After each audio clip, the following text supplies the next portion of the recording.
Mm,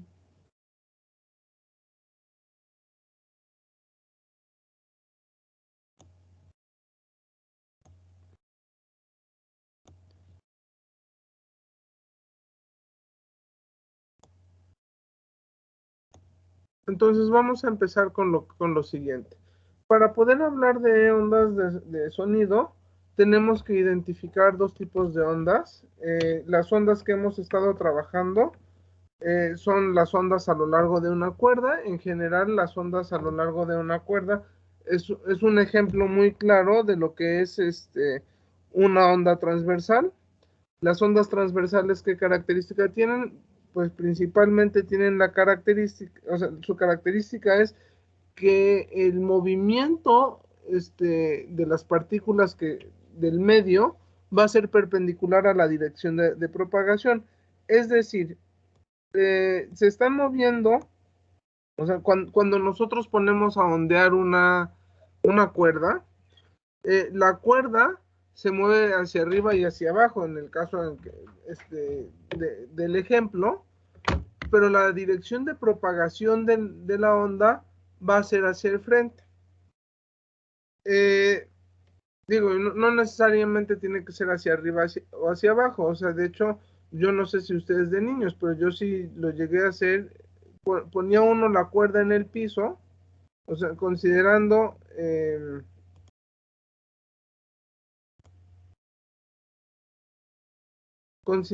lo siguiente, o sea, si nosotros estamos en el espacio,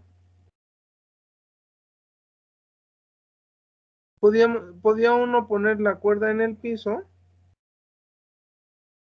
y ponerla a culebrear. Y bueno, pues en ese caso, pues el movimiento también sigue siendo perpendicular a la dirección de propagación. O sea, nosotros ondeamos en esta dirección y la cuerda se empieza a mover, propagándose en una dirección perpendicular a lo que es el movimiento. Y bueno, esas ondas son las que hemos estado estudiando realmente. Nada más hemos estado estudiando las ondas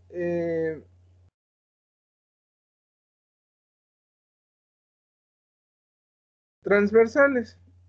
Pero bueno, no son las únicas y de hecho es muy importante el otro tipo de ondas, que son las ondas longitudinales, en las cuales el movimiento es, el movimiento de las partículas va a ser en la misma dirección de la dirección de propagación. En el caso más claro que se utiliza, es bien curioso porque de hecho hemos trabajado con los dos, o sea, estuvimos trabajando de cierta manera con ondas longitudinales para entender lo que es el movimiento armónico simple cuando trabajamos con el resorte. En un resorte, ¿qué es lo que sucede cuando ponemos a oscilar un resorte? Bueno, aunque también lo podríamos poner a oscilar de manera transversal, lo más común es que en un resorte el movimiento oscilatorio que vamos a observar va a ser en la misma dirección de propagación y este movimiento va a ser, pues se estira, esa parte de estiramiento se le conoce como rarefacción y posteriormente hay una compresión y ese estire y afloje, ese estirar y comprimir del resorte, es lo que genera la onda longitudinal. Hay secciones donde se comprime, pero para que se comprima, otras secciones tienen que estirarse y es el proceso de rarefacción. Bueno, pues resulta que las ondas de sonido, la forma en la que se propaga el sonido es es a través de ondas longitudinales. Y entonces vamos a trabajar un poco, vamos a estudiar partes de, algunas partes importantes de lo que es la propagación de las ondas de sonido. Eh, Como les comentaba, pues el sonido es una onda longitudinal para que una de las características fundamentales para que podamos hablar de la propagación de una onda es el medio. Y de hecho eso, quienes hablen de dualidad onda-partícula el viernes, pues tendrán que ver un poquito esa parte de en la luz, qué es lo que sucede. O sea, nosotros, eh, en todos los demás tipos de ondas que se habían observado previamente a lo largo de la historia, pues siempre había un medio a través del cual se propagaban las cosas, ya sea las ondas de las cuerdas como lo estábamos viendo, o en el caso del sonido, pues siempre existe un medio, el medio en el que se propaga el sonido y que nos está permitiendo que ustedes me escuchen y demás, digamos, ahorita, independientemente de que estemos escuchándonos vía remota, para que llegue el sonido de mis cuerdas vocales al micrófono y de las bocinas a a ustedes, pues es mediante el medio por el cual se propaga el sonido es el aire, ¿no? Eh, bueno, se puede propagar en otros medios, pero el medio en el cual se propaga el sonido que estamos escuchando en este momento es el aire. Y eso se hace mediante rarefacción y compresión del aire. Si estamos teniendo estas cuestiones de rarefacción y compresión, entonces lo que vamos a tener que estudiar va a ser diferenciales de presiones. Va a haber zonas de alta presión y va a haber zonas de baja presión justo en los pulsos de sonido que hay. Este tipo de propagación no es únicamente, o sea, el sonido que escuchamos se propaga así, pero también las ondas que son ultrasónicas se propagan de la misma manera, las ondas que son infrasónicas también se propagan de la misma manera, y bueno, puede ser que lleguemos a abordar un poquito acerca de eso, aunque dentro de las exposiciones justo nos van a hablar un poquito de lo que es el ultrasonido. Pero bueno, casi siempre estamos abordando las cosas a, a lo largo de la propagación en una sola dimensión.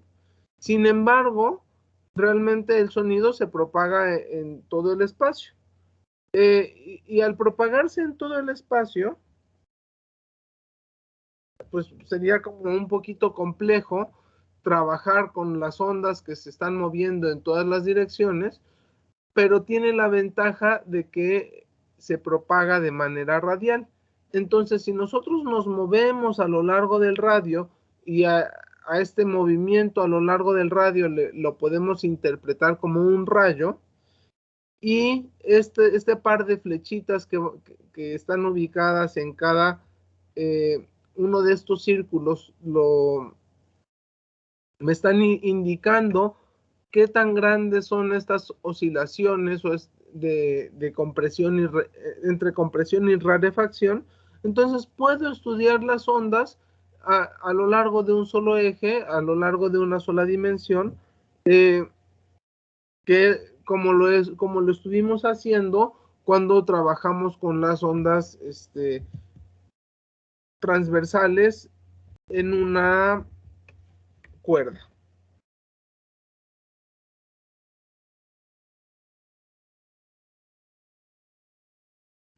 ¿Qué nos interesa conocer de esto? Bueno, bueno, antes de entrar a esta parte de cómo vamos a estudiarlas, una forma de representación y que muchas veces, que cuando lleven óptica van a estar trabajando con esa parte, digo, yo sé que es dentro de 2 semestres, que el próximo semestre llevan electricidad y magnetismo y después llevan óptica, pero cuando se lleva óptica, una de las características principales es que se estudia, bueno, una de las formas de estudiar las ondas luminosas es a través de frentes de onda, y justo nosotros podemos eh, generar, pensemos por ejemplo, en una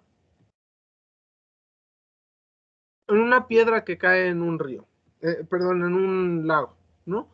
Esa me va generando ondas de manera radial, así como se está mostrando aquí, y cada una de las crestas y cada uno de los valles que se encuentran en la onda, eh, pues me van a estar generando esto que nosotros podemos interpretar como frentes de onda. Pues el sonido se comporta de la misma manera y bueno, y podemos observar que la luz también se comporta de esa manera.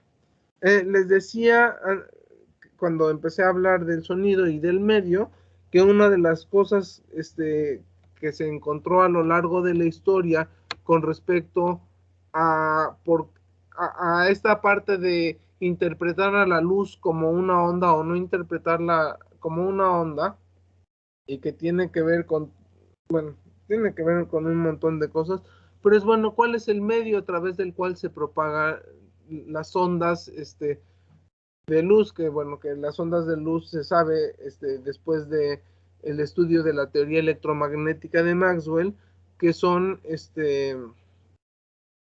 se sabe que son ondas, o bueno, que tiene un comportamiento ondulatorio la luz, y ese comportamiento y el medio a través del cual se propagan estas ondas es el campo electromagnético que está generado, el mismo medio el mismo medio que a través del cual viaja la luz es el que genera las ondas luminosas. Entonces, bueno, ahí es un poquito interesante, o más bien es bastante interesante esta interpretación y esta cuestión de, de sacarse un poco, digo, son cosas que ya históricamente ya son muy platicadas y hay un montón de videos y seguramente hay un montón de divulgadores y no divulgadores que lo van a explicar mucho mejor que yo. Eh, pero a mí la parte que me asombra es esta de cómo explicas o cómo explican, o sea, desde las teorías atómicas, desde las teorías, de las diferentes teorías que ha habido, cómo han sido los modelos que han explicado los fenómenos, diferentes fenómenos, en particular el de la luz. O sea, realmente las mentes que hubo atrás de la explicación del fenómeno ondulatorio de la luz, también el del fenómeno corpuscular, o sea, la luz es lo que nos permite ver, pero definirla y explicar los diferentes modelos y ver que esos modelos cuadren con los fenómenos observados es la parte interesante. Ok, ya se observó en algún momento y seguramente hablarán de algunos experimentos quien exponga sobre la dualidad onda-partícula de la luz. Platicarán sobre algunos experimentos que defienden eh, el hecho de que la luz se comporta como ondas, pero para llegar a esos puntos, ok, ya entendimos que la luz se comporta como ondas, pero realmente esta pregunta y el que las ecuaciones de Maxwell respondan esa pregunta, las conocerán y las estudiarán en su momento, de cuál es el medio de propagación de las ondas y por qué de la luz y por qué la luz sí se puede propagar en el vacío y el sonido no. A mí se me hace asombroso. Yo no sé ustedes cómo lo vean en esta parte de la capacidad de asombro que muchas veces perdemos, ¿no? Pues bueno, es como un comentario que me surge al momento de estarles platicando o explicando, sí, más bien platicando acerca de las ondas longitudinales. Entonces, bueno, podemos estudiar, a pesar de que se propagan en el espacio las ondas de sonido, podemos estudiarlas en una sola dimensión y pues eso nos va a reducir el trabajo bastante. Ahora, cuando estudiábamos las ondas de sonido en una sola dimensión, perdón, las ondas de la cuerda también en una sola dimensión,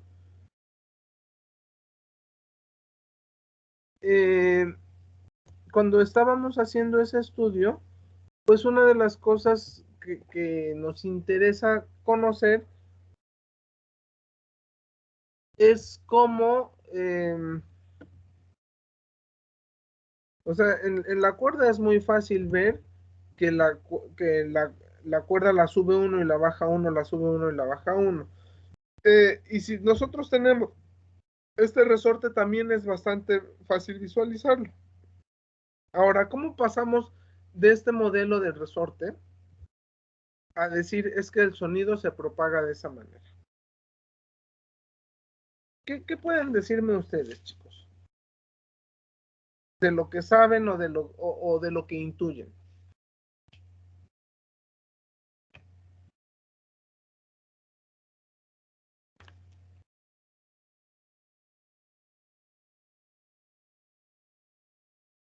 ¿Qué se les ocurre?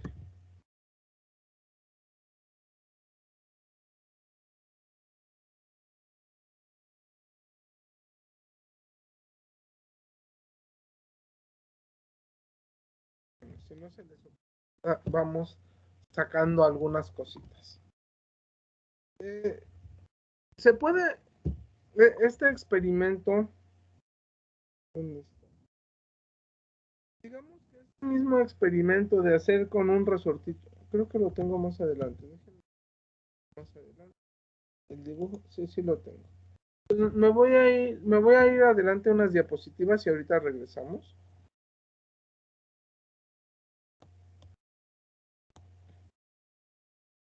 Nosotros podemos poner en un tubo eh, partículas que estén flotando dentro del tubo, un tubo lleno de aire, ¿no? O de algún gas.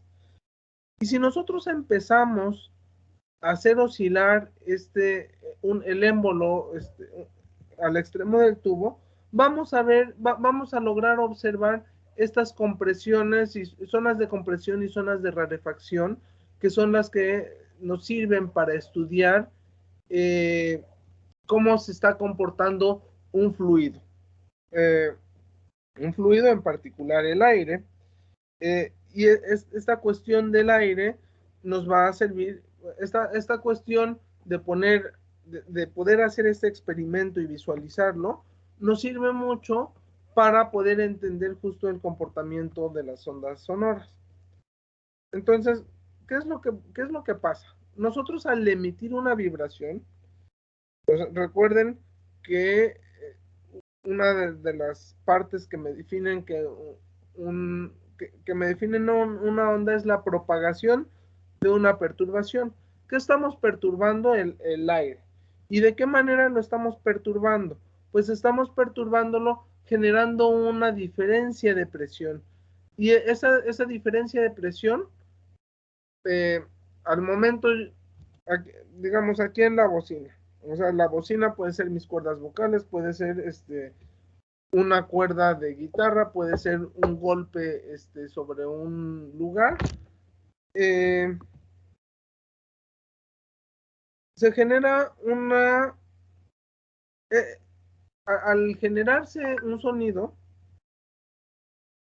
comprime el aire que está a su alrededor y esa compresión hace que en la siguiente zona, pues todas las partículas queden más separadas y eso mismo se va repitiendo y va generando zonas de rarefacción y compresión. Y eso pues va a ser a través de diferencias de presiones. Entonces, pues una de las cosas que vamos a tener que estudiar o que nos va a interesar estudiar va a ser la velocidad de propagación del sonido. Eh, Todos hemos jugado alguna vez y si no lo han hecho, si tienen a la mano una liga, háganlo. O sea, ¿por qué cuando yo tengo una liga estirada y me pongo a jalarla, se genera un sonido? Pero no nada más eso. Antes de llegar a esa parte, por favor levanten mano. ¿Quién de niño hizo un teléfono con vasos y un alambre? O si no de niño, de más grande. Si no lo han hecho, se los voy a encargar de tarea, chavos. Ahora, bueno, al menos la mitad lo han hecho. Yo esperaría que más, pero bueno. En serio, si no lo han hecho, pues les encargo que hagan ese ejercicio. O sea, seguramente si no tienen hermanos en casa, pues le piden apoyo a alguien en su casa y y hacen el experimento de tomar dos vasos, no sé, dos vasos de cartón, de preferencia de cartón, de unicel no está tan chido porque contamina, eh, pero pues si no hay dos vasos desechables de los que haya, ponerle un hilo de cáñamo suficientemente largo y estirarlo y una persona va a hablar y la otra persona va a escuchar en el otro extremo. ¿Por qué a través de un hilito puede uno platicar? ¿Saben de esa experiencia quienes levantaron la mano?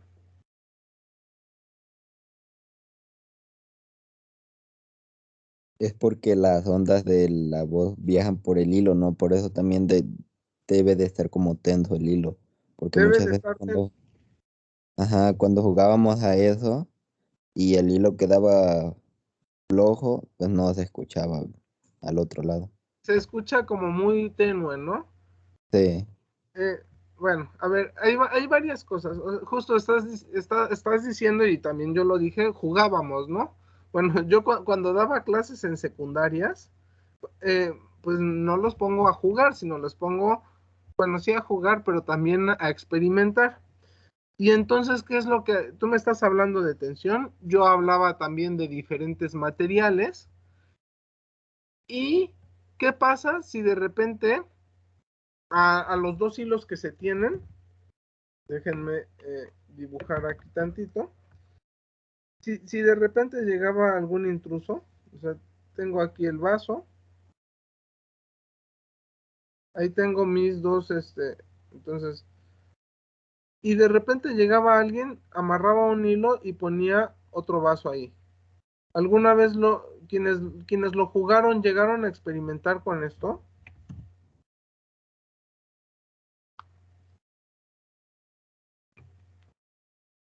¿Dónde está esa curiosidad, chicos?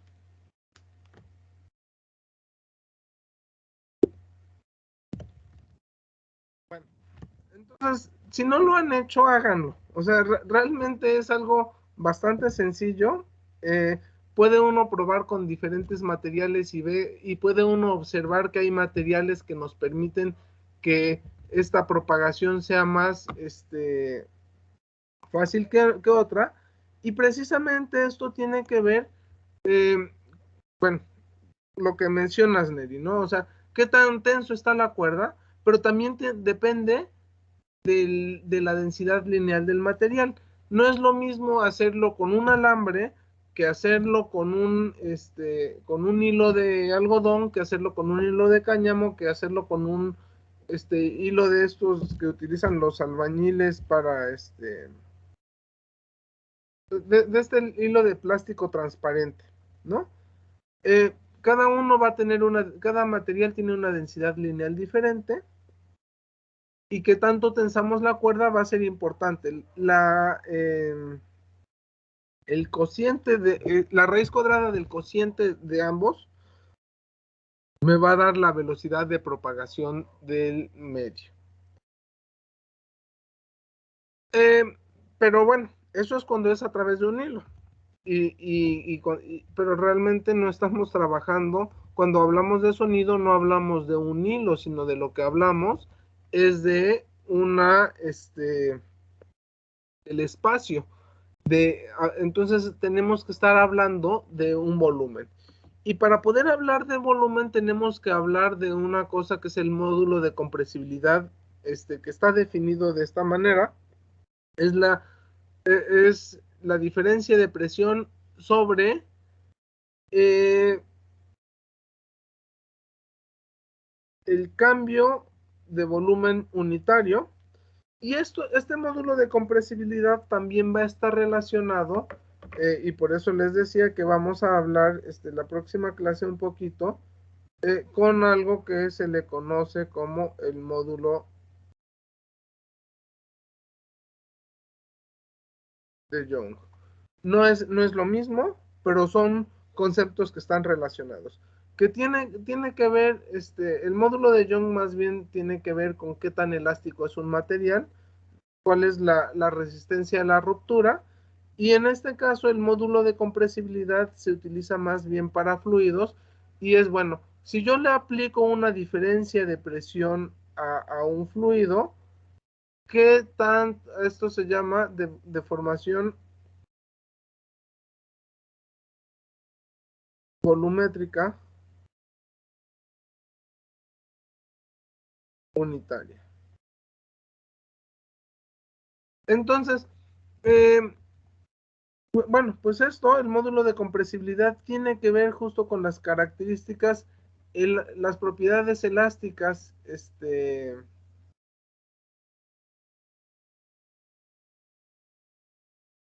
del medio, y por otro lado, la densidad, pues va, pero aquí ya vamos a estar hablando de volúmenes, entonces por eso tenemos ρ, pues vamos a entender que va a ser pues justo qué tan compacto es el material, ¿no? Entonces, es equivalente estudiar la velocidad de propagación del sonido, eh, a lo que es la velocidad de propagación del sonido en una cuerda, eh, simplemente cambiando de propiedades lineales a propiedades volumétricas. Vamos a hacer un análisis de cómo se obtiene esta velocidad del sonido. Bueno, en general, esto va a estar dado, como muchas cosas en la física, una constante por la raíz cuadrada de b entre ρ. Y esa constante tiene que ver con la temperatura del medio. No vamos a encontrar no vamos a tener la misma velocidad del sonido en el aire a temperatura a 0 grados que a 50 grados. Eh, entonces, bueno, esa constante precisamente tiene que ver con esto. ¿Otra duda o comentario hasta el momento?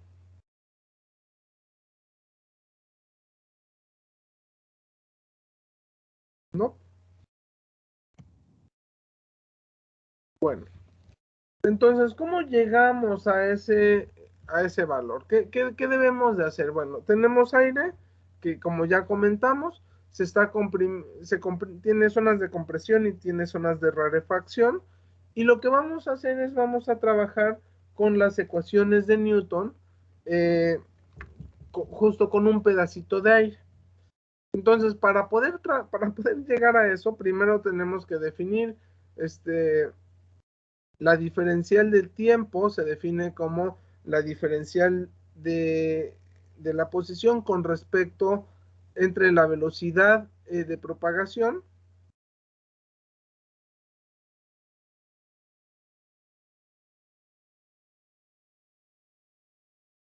Por otro lado, ya habíamos definido previamente, bueno, teníamos la presión es igual a fuerza entre área. Entonces, la fuerza que está siendo aplicada, como queremos hablar de las leyes de Newton, pues nos conviene trabajar con la fuerza. La fuerza que está siendo aplicada en este punto, en este pedacito de espacio, pues va a ser la presión por el área, pero bueno, la fuerza total, eh, como esta parte es algo infinitesimal, pues va a ser la presión por el área transversal menos el incremento de presión, menos la presión que hay en el punto siguiente, más el incremento de presión por el área transversal, y esto es igual a menos la, la diferencia de presión por el área. S menos la diferencia de presión por el área va a ser entonces la fuerza total que está siendo aplicada sobre este, sobre este pedacito de fluido, sobre este elemento de fluido. ¿Y qué fuerza? ¿Quién está aplicando la fuerza? Pues la perturbación que estamos generando es la que está generando esa fuerza. Por otro lado, pues ese pedacito de fluido va a estar dado con la masa de este pedazo de fluido va a ser pues la densidad por el cambio en el volumen, pero bueno, vamos a tener el cambio en el volumen, lo podemos ver como la velocidad por el área, pero si velocidad es igual, de acuerdo a esta primera ecuación, velocidad es igual a delta x entre delta t, o sea, realmente esta velocidad por el área eh, va a ser porque pues, yo lo que sé es que el volumen es igual a área por delta x. De hecho, así es como vamos a trabajar. Volumen es igual a área por delta x,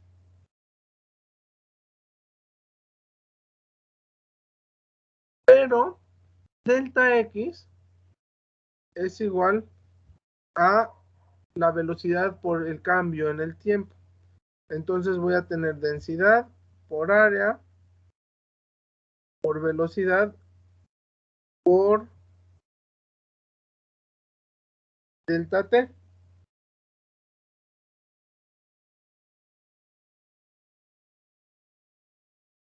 Y por otro lado, yo puedo definir la aceleración, esa es una definición de mecánica, como el cambio de la velocidad con... Esta es la aceleración promedio.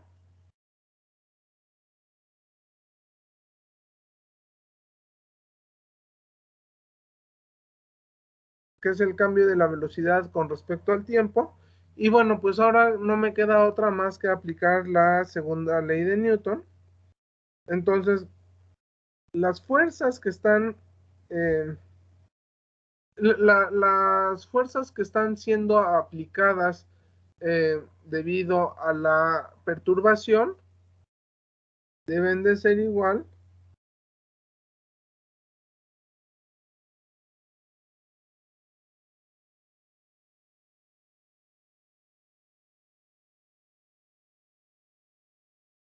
a la masa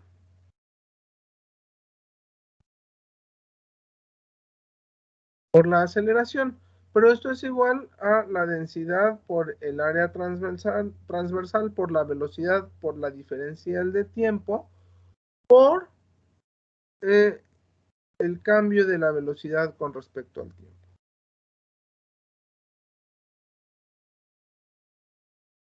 Ahora, ¿qué pasa en ese pequeño intervalo de tiempo? En delta t,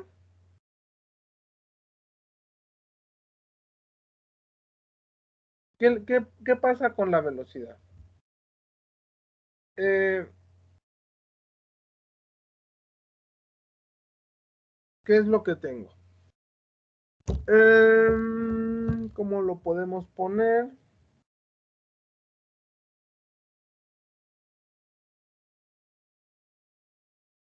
O sea,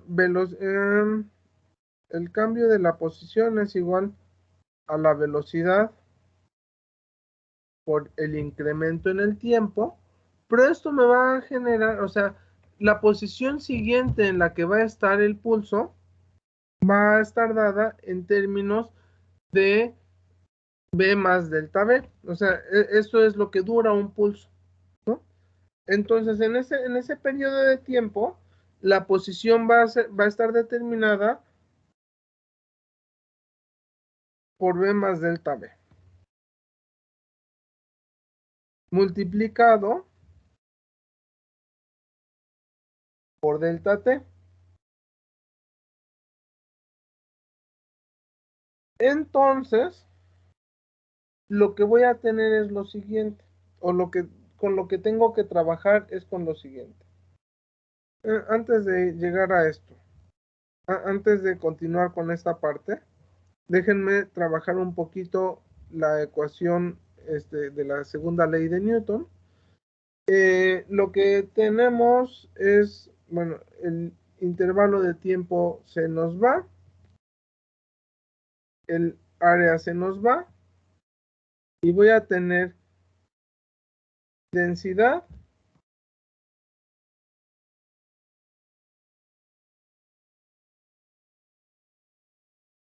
por, yo puedo multiplicar y dividir por velocidad sin que se me altere, y ahorita vamos a ver por qué. Densidad por velocidad al cuadrado es igual al cambio de la presión entre el cambio de la velocidad sobre la velocidad. Y vamos a ver qué pasa con este cambio de la velocidad con respecto a la velocidad. Para eso estaba haciendo este análisis. Entonces, vamos a tener pendiente ahorita esta ecuación. Entonces, tenemos que en este intervalo de tiempo, la posición nueva va a ser la velocidad más el incremento de velocidad por la diferencial de tiempo. Y por otro lado, el incremento de volumen va a estar dado como área por el incremento de velocidad por el incremento de tiempo. ¿De dónde? ¿Qué es lo que puedo hacer? Si yo divido el incremento de volumen entre el volumen, que nos va a servir para meter lo que es el módulo de compresibilidad. Esto que es igual a área delta B delta T entre área B delta T. Y esto es igual, podemos cancelar ahí áreas y delta B, y me queda delta B entre B. Perdón, el incremento de la velocidad sobre la velocidad inicial. Entonces puedo sustituir esto que ya tenía en la ecuación 1.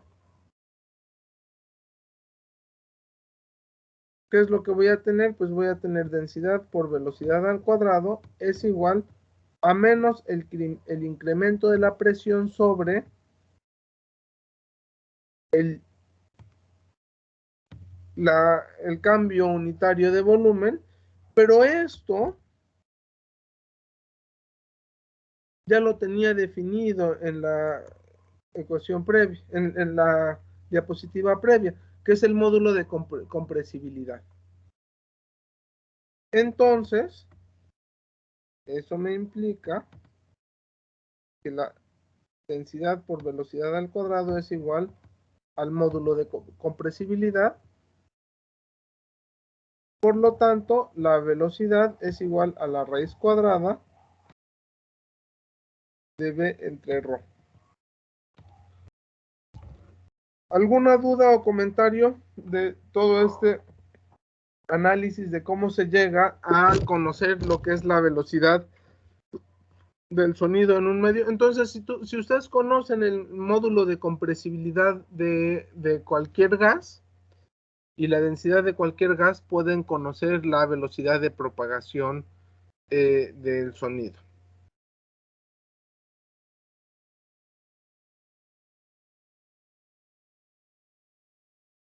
Yo tengo unas preguntas, pero es que no sé si hacerlas ahorita o mejor al final. Tú tíralas. Es Lo que peor que puedo decir es que no sé. me acaba de surgir una duda ahorita de cómo es que existe el eco. Muy bonita esa. ¿Cómo la responderías tú? Esa pregunta es una pregunta, mira, para mí las preguntas que hacen, si son, entre más sencillas son la pregunta, pero que responderlo no es sencillo, es más bello. Porque son preguntas genuinas. ¿De qué depende el eco? Eh, ¿O cómo es que existe el eco? Tiene que ver con todo lo que hemos estado trabajando previamente. Estuvimos trabajando ya la parte de, bueno, un poquito reflexión de las ondas. ¿Qué pasa cuando una onda llega a un medio y hay un cambio de medio? Entonces se refleja la onda, y eso lo veíamos en el ejemplo de la cuerda, si está amarrada o si está suelta, tenemos diferente comportamiento. Eh, por otro lado, hemos estudiado qué pasa cuando dos ondas están viajando en la misma dirección, y existe el principio de superposición, y entonces interfieren las ondas. Y justo hablamos de la interferencia, y más o menos les platiqué acerca de en qué consistía la resonancia. Pues todos esos conceptos están relacionados con el eco. Estamos hablando, déjame, antes de continuar con la respuesta, ¿alguna vez han estado en una cabina de radio?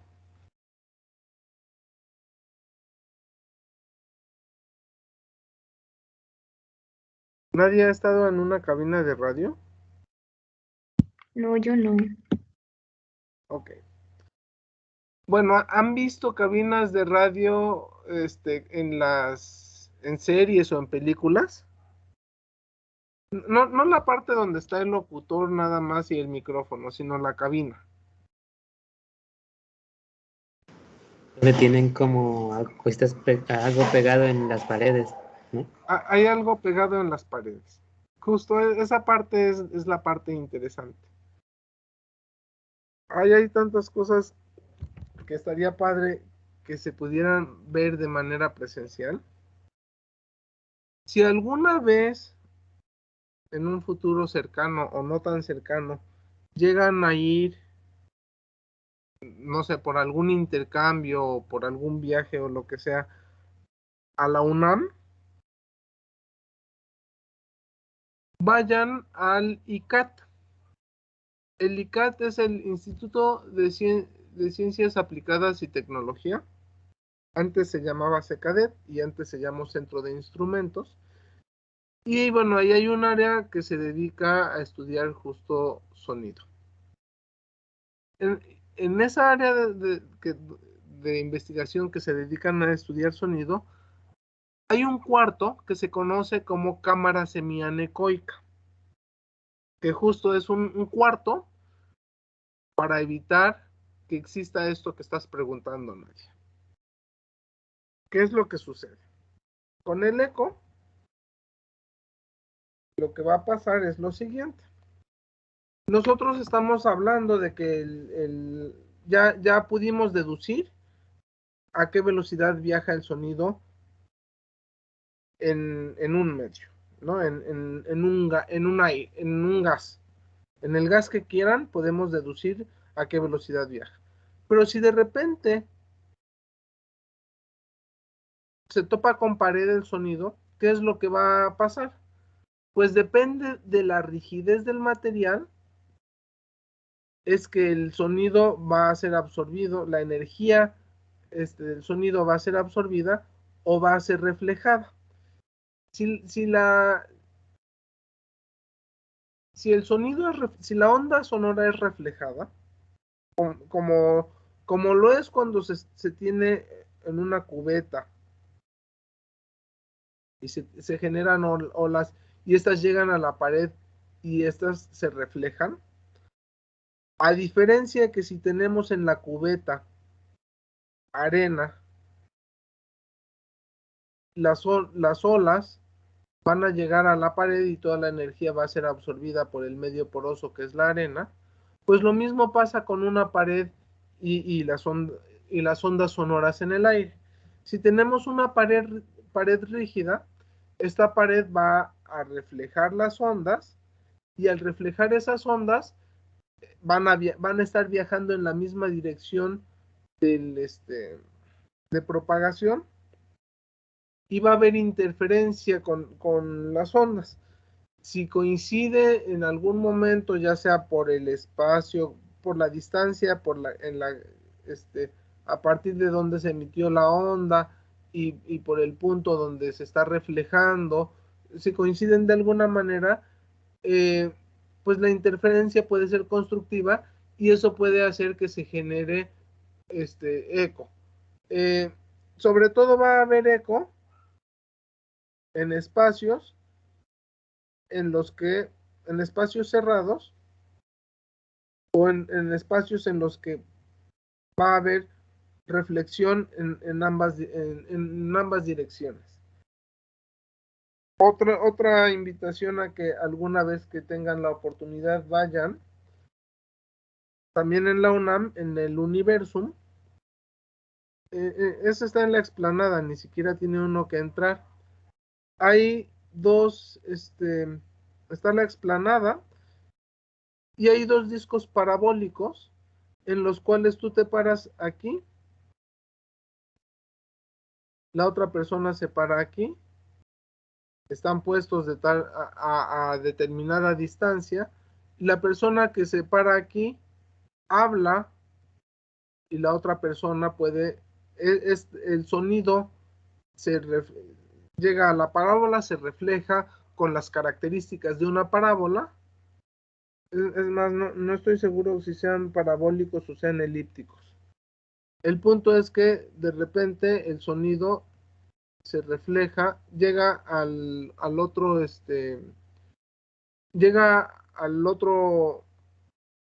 disco y se refleja y la persona lo puede escuchar. Sin embargo, alguien que está adentro, en medio, no escucha el mensaje como lo podría haber, como lo puede escuchar alguien que está en los discos extremos. Pues eso tiene que ver con esta parte del eco, tiene que ver con la reflexión de las ondas sonoras que se están generando. Sí, sí, más o menos aclaro tu duda, Nadia. Son muchas cosas en algo tan simple. No, pero es que eso es lo bonito. O sea, realmente, o sea, digamos que la acústica es una de las partes de la física que están más estudiadas. Sin embargo, pues hay un montón de cositas que pueden extraerse justo de una pregunta tan sencilla.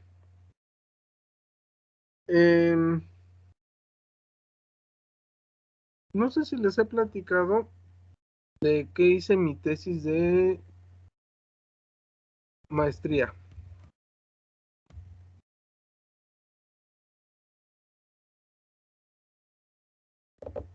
En la maestría hice, bueno, fue más o menos continuación del trabajo de licenciatura, pero lo que hice fue generar plasmas inducidos por láser y la parte ahí, y bueno, viene a colación porque tiene que ver con ondas de sonido.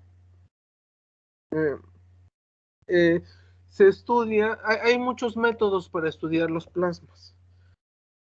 Bueno, generar un plasma no es económico, es un proceso, un plasma como el que estuve trabajando. Ojalá que pronto puedan ir a la facultad y conozcan el laboratorio del doctor Cerecedo. Tiene un láser pulsado, se genera pulsos láser, y estos pulsos láser, si yo los enfoco hacia un punto, con una lente adecuada, entonces puedo generar plasmas del material sobre el cual estoy impactando el láser. sobre el cual con el cual estoy irradiando el láser. Y este plasma pues lo puedo estudiar de diferentes maneras, hay diferentes técnicas, pero una de las técnicas más económicas para estudiarlo es a través de un fenómeno que se llama efecto fotoacústico. Ah, a ver, me acaban de surgir, si alguien todavía quiere,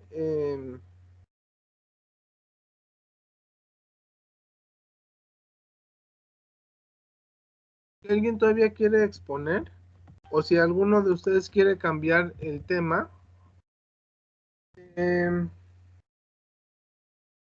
todo este fenómeno del que les voy a hablar, que se llama efecto fotoacústico. El efecto fotoacústico es un fenómeno descubierto por Alexander Graham Bell, que justo al momento de incidir un haz de luz pulsado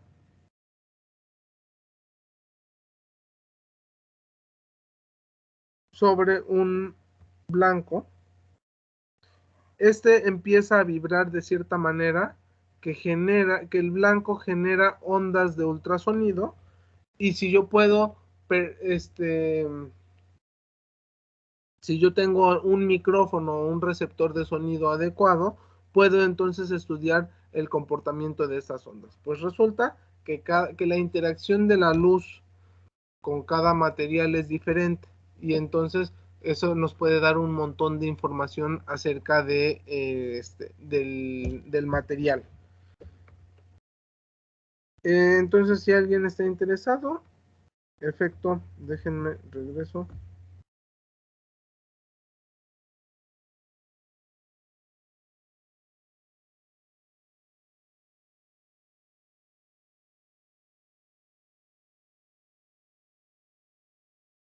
Es bien padre este fenómeno, porque entonces yo observaba a través con un micrófono y ese conectado a un osciloscopio, observaba cómo era el comportamiento del material que estaba impactando para generar, al momento de generar los plasmas, a través del micrófono, y entonces se puede observar un montón de características que, que es mucho más económico que estar utilizando cámaras de alta velocidad para poder observar el comportamiento del plasma.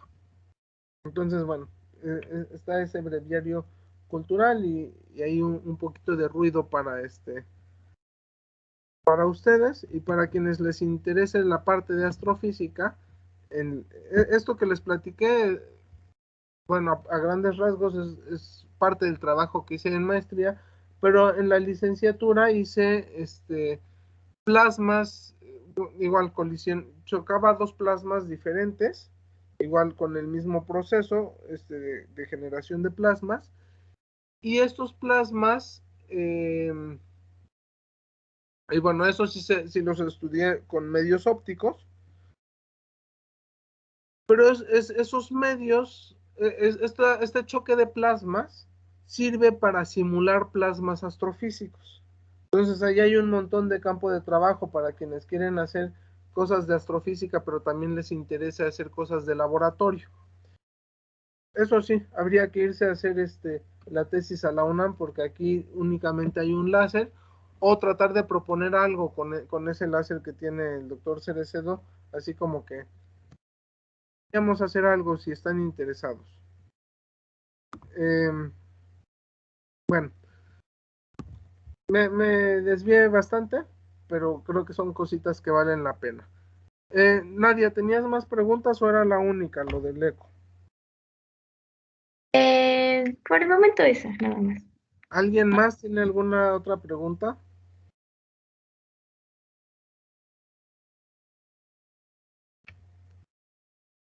Entonces, justo antes de que preguntara a Nadia, lo que yo quería plantear es lo siguiente. Bueno, si nosotros buscamos el módulo de compresibilidad del aire y conocemos la densidad del aire, entonces podemos conocer cuál es la velocidad del sonido.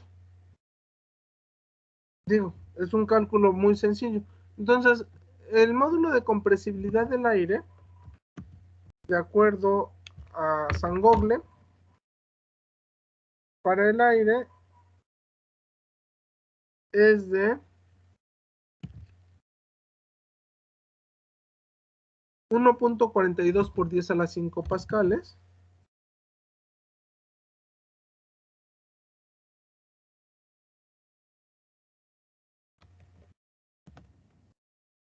Y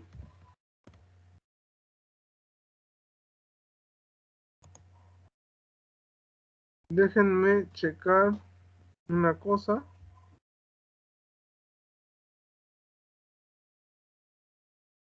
Bueno, depende si es un proceso adiabático o si es un proceso isotérmico, pero vamos a tomar el proceso adiabático. Y por otro lado, lo que quisiéramos saber es cuál es la densidad del aire, ¿no?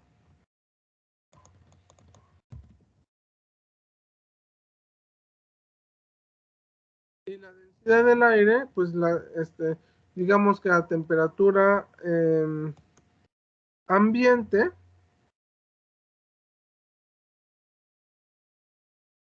no tenemos a temperatura ambiente, bueno, a 50 grados Celsius es una temperatura aceptable, es de 1.09 kilogramos por metro cúbico. Entonces,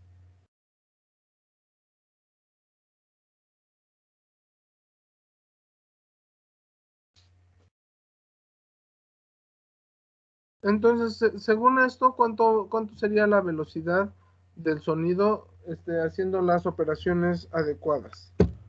Si tienen calculadora a la mano, les pido que la hagan, por favor.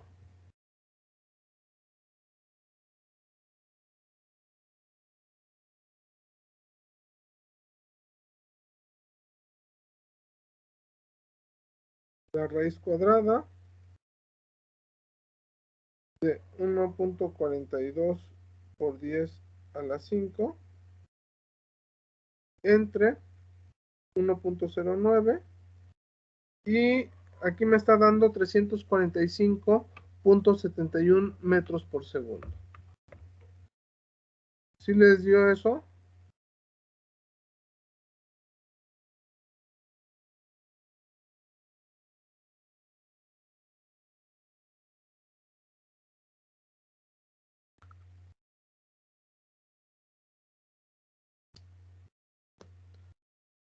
Bueno,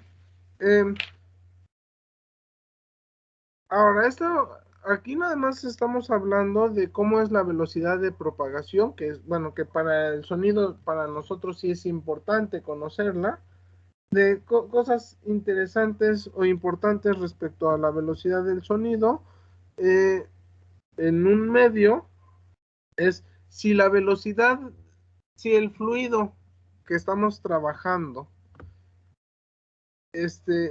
supera a la velocidad de flujo de un fluido. Pensemos un poquito en todo lo que vimos de Bernoulli y demás. Ecuación de Bernoulli, ecuación de continuidad.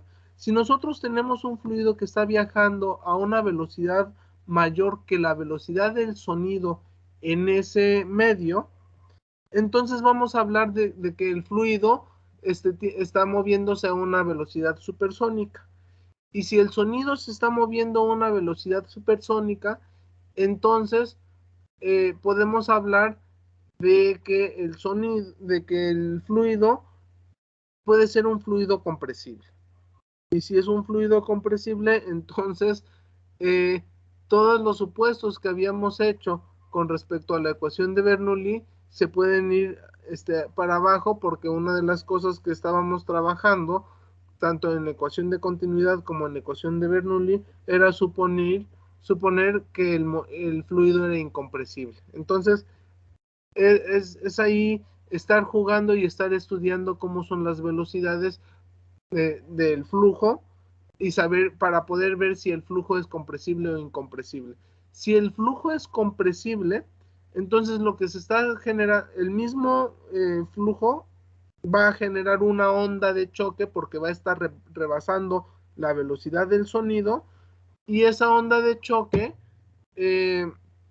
pues lo podemos observar. No sé si alguna vez han visto ahorita regreso, no sé si alguna vez han visto, por ejemplo, en un río o en el mar, cuando una lancha está a determinada velocidad, se genera una estela alrededor de la lancha. O sea, la lancha está viajando hacia la derecha y alrededor de la lancha se está generando una estela. Esa estela precisamente es una onda de choque. Pues igual, si algún objeto viaja a velocidades mayores que la velocidad del sonido, lo que se está haciendo se conoce como romper la barrera del sonido, y eso se hace a través de una onda de choque. De hecho, por eso, cosas como las siguientes: un látigo, una bala, bueno, más bien el disparo, una onda, estas generan un sonido, porque o sea, ¿de dónde sale el sonido de un látigo? El sonido de un látigo sale de la conservación de la cantidad de movimiento. Un látigo es una cosa así. Tenemos un pedazo muy grueso al final y una punta muy delgada al principio, y al mover esta parte se está generando una onda a través del látigo, pero como se tiene que conservar la cantidad de movimiento, lo que va a suceder es que pues si yo estoy moviéndolo a una velocidad pequeña aquí, pero tengo mucha masa y en la punta tengo poca masa, al final va a llegar a una velocidad muy alta, que va a ser mayor que la velocidad del sonido en el medio, y eso va a generar una onda de choque que va a romper la barrera del sonido, y eso va a hacer que se genere el trueno que nosotros escuchamos cuando oímos un latigazo. Un disparo de bala y una onda, pues tenemos cosas similares. Pero bueno, eso es únicamente en términos de la velocidad. Algo que es importante que estudiemos es, bueno, si estamos hablando de ondas y hemos estado trabajando ondas sinusoidales, ¿cómo vamos a interpretar o cómo vamos a describir estas ondas? Recuerden que todo el estudio que hicimos de las ondas longitudinales, no, perdón, de las ondas transversales, pues era una función y en función de x, porque estaba viendo un cambio en la vertical con respecto a la posición y al tiempo.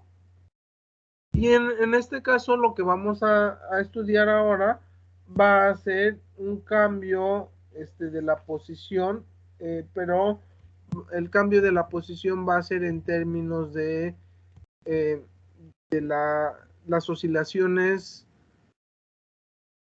longitudinales. Entonces,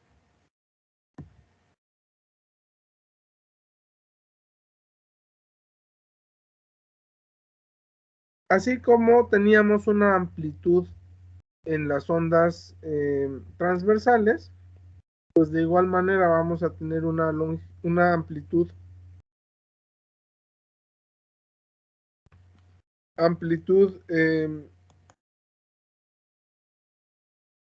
longitudinal o amplitud de desplazamiento.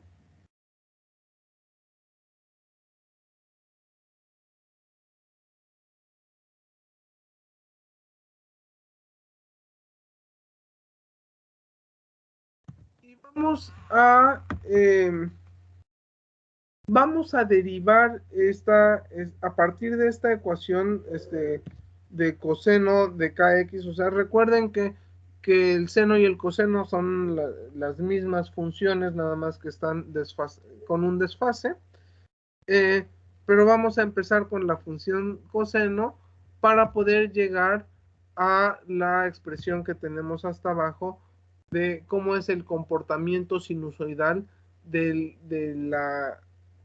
la compresión, de la diferencia de presión, en términos también de lo que se conoce de la velocidad de propagación y la amplitud de desplazamiento. Es decir, al momento de estar yo oscilando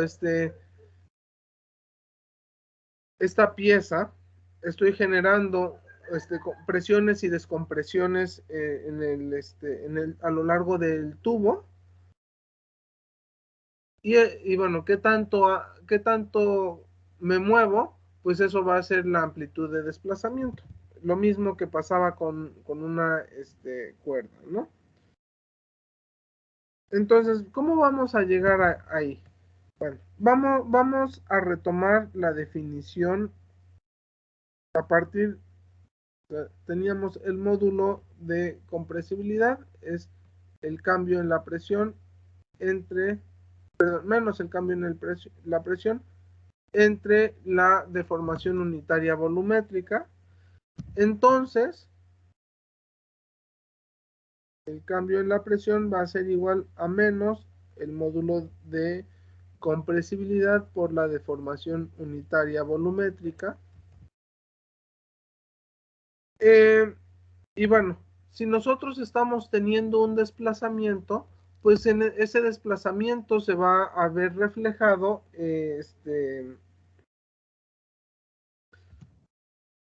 términos del volumen. Lo que sabemos es que el volumen es igual al área transversal por el desplazamiento,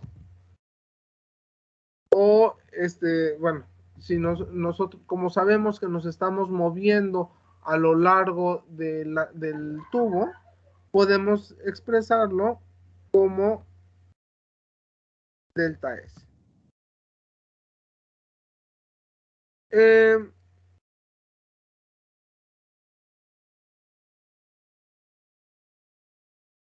No es cierto. Eso último no me hagan caso. Ese es el volumen, pero el cambio en el volumen, este cambio en el volumen que va a haber es igual a por delta S. Es decir, es por el desplazamiento longitudinal que va habiendo. Entonces, en vez de expresar este volumen y el cambio del volumen, lo que vamos a expresar va a ser menos B por A delta X, ¿no es cierto? Por A delta S entre delta X, perdón,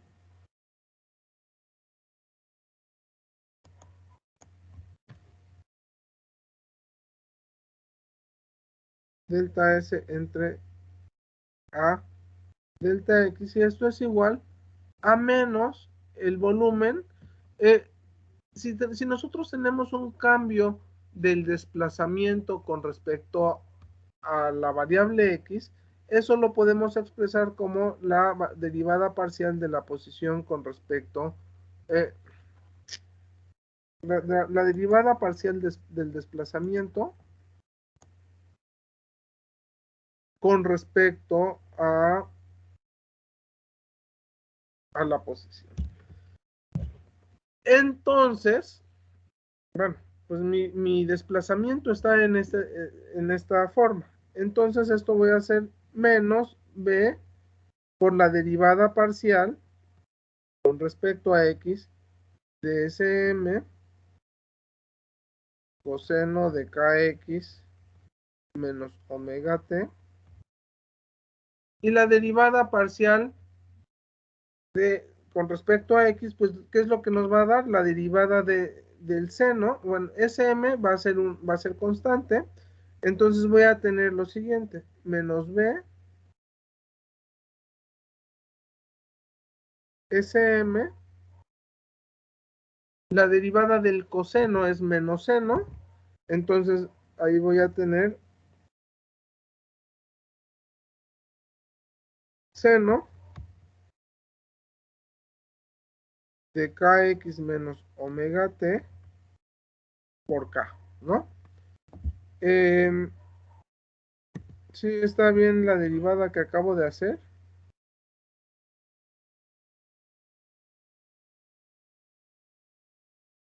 Sí. Sí, ¿no?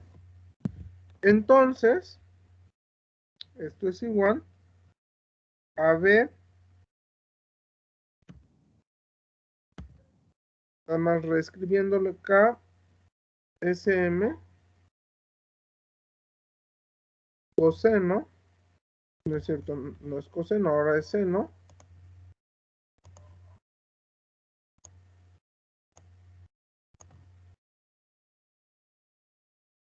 seno de omega t menos kx menos omega t.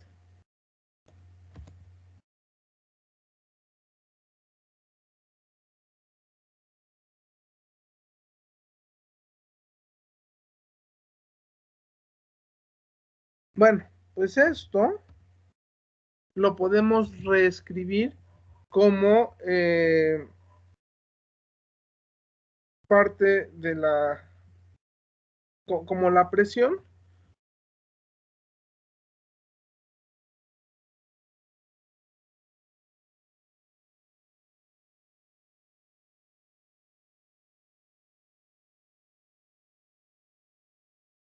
Realmente, o sea, nosotros tenemos que delta P de x, t, que es de donde partí, es igual a BK SM seno de KX menos omega t. Y como tanto, B como el número de onda,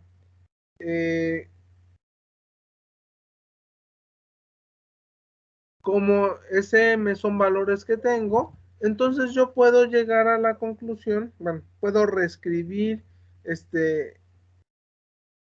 en términos del número de onda, puedo utilizar la densidad, o sea, ¿qué puedo hacer? O sea, yo lo que tengo, o sea, BK, tengo que igualar esto a esto. BKSM es igual a delta PM, ¿de dónde? Bueno, BK, haciendo algunas sustituciones, puedo llegar a la conclusión de, que es B, la velocidad por la frecuencia angular por la densidad. Entonces, la presión se comporta, o el cambio en la presión, tiene un comportamiento sinusoidal, así como teníamos el comportamiento sinusoidal de las ondas transversales.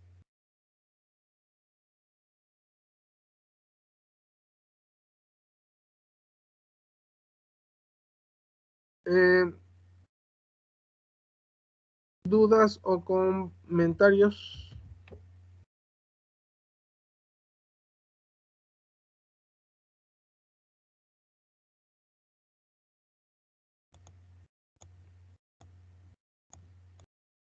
Bien. Si no hay dudas o comentarios, entonces con esto vamos a cerrar el día de hoy. La próxima clase veremos lo que es la interferencia de ondas de sonido, pero pues como pueden ver es algo muy relacionado con lo que estuvimos trabajando ya la clase pasada, bueno, las clases previas, y posterior a ver la interferencia de ondas de sonido, también vamos a ver la próxima clase, les digo, el tema, el concepto del módulo de Young, y con eso estaríamos concluyendo el curso. Entonces, antes de irme, ¿va a haber algún interesado en exponer lo que les planteé de el efecto fotoacústico?